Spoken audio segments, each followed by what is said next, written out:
We're here with Rob Salthouse, rigger at Alinghi Red Bull Racing. Back in Jeddah for round 2. How did the first day go? Yeah, good. Again, glamour sailing conditions here, and yeah, really nice actually. You shorts and t-shirt and 8 to 10, 8 to 12 knots is perfect. Are these the conditions you're expecting for next week? Yeah, I hope so. We saw in the first session here that we can get a bit of everything, and we had a bit of everything earlier on a couple of days ago. So, you know, like any place in the world you sail, there's always weather that gets thrown at you that you're not expecting. So you had 2 different jibs today, one of a higher aspect ratio, one a bit lower. How would you compare the performance of the 2 boats today? All pretty similar. I mean, we're just ticking through stuff and ticking through sails that we're learning from, and so yeah, it went really well today. And how did it change as the wind increased? The wind came up at the end. Do you see any notes? Not much. I mean, both sails were in range, top end of their range at the end of it. But you know, we take the learnings from that and move forward. So really nice day on the water. Have you got any rules of thumb for shroud tension for these foiling monohulls? Oh, for these boats, it's we stick to the class rule basically. So it's limited on what you can do. There's very little change.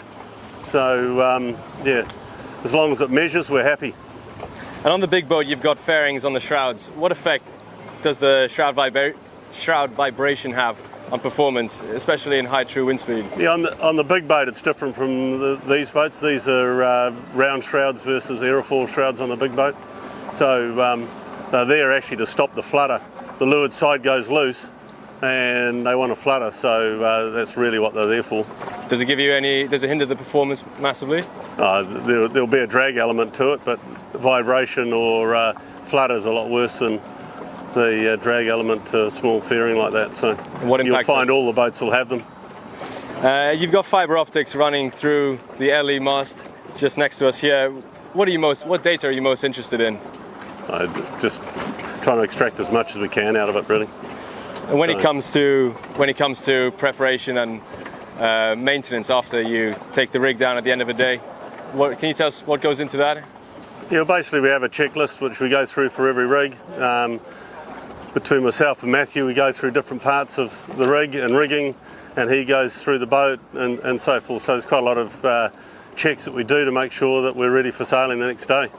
How does the surface smoothness affect performance? Is that the mast is the leading edge of the sail? Well, once again, the rig's a one design. The same with the big boat. You can't do anything to the surface of the rig. So what it is what it is. And pick your Jeddah podium. Who will be at the top 3 on the final day? Definitely Alinghi at the top. That's what we're here for. I think that's what everyone's here for. But you know, there's some pretty big players there, and we saw people mixing it up in Villanova. So I think we're going to have some really good racing, because I think the breezes will be fairly consistent.